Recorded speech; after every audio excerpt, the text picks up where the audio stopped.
All right, guys, welcome back. I'm going to do another quick whiteboard video for you all talking about data collection, but talking about it in stride. So think about it. You got to a match, you don't have your Kestrel, you don't have any kind of ballistic software, computer on your phone, anything like that. All you have is your dope card. You got the distances to the targets. Maybe you milled them out. Maybe you got them handed to you. Either way, all you know is what dope you have, right? Your data on previous engagement, right? On that card that's attached to your stock. And then you're going to go through that match and try and marry up the reality of what you're shooting with your previous data. So what I like to do is I'll build a little chart in my notebook, and I will do this for each stage or each position, right, depending on your context. And I will do it target 1 and target 2, right? Maybe it's a certain reference point, something like that. The target 1 and target 2, I will circle them so those numbers stand out as targets as opposed to other units of measure. And then the next column, I'll put the range. Okay, and for argument's sake, we'll say target 1's at 450, target 2 is at 550. So these need to be in the exact same unit of measure as your dope card is. So we'll do this one in yards. Okay, and then we have the holds in the next column. So off the dope card, the hold for 400 is 2.1. Okay, so down here at the bottom, we'll write 400 equals 2.1, 500 equals 2.8, and then 600 equals 4.3 mils. Okay, these are all in mils.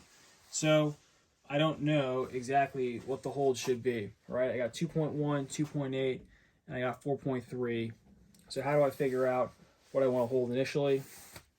Typically, what I'll do is I'll just straight up split the difference, and then maybe I'll favor a little bit shorter. That way, if I'm not correct, I'm getting splash in the dirt rather than a round over the target, so I can see that splash better. So in this case, I would hold, the difference is 7, right? So I'll add 3.5, so we'll call it 5, so 2.5.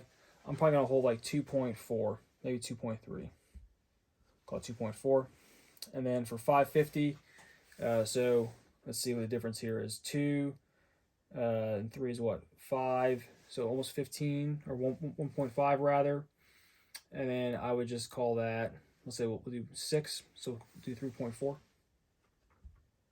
3.4 mils, okay? So I got 2.4 and 3.4.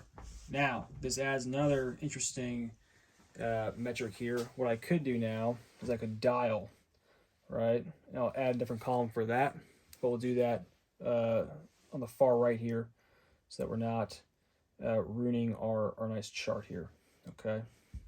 So I got the hold approximated, and now I got over here, I'm going to write actual, okay? And then on the right side here, on the far side, I'm going to do the target again. That way, it's easier for me to go either way and get the number I'm looking for.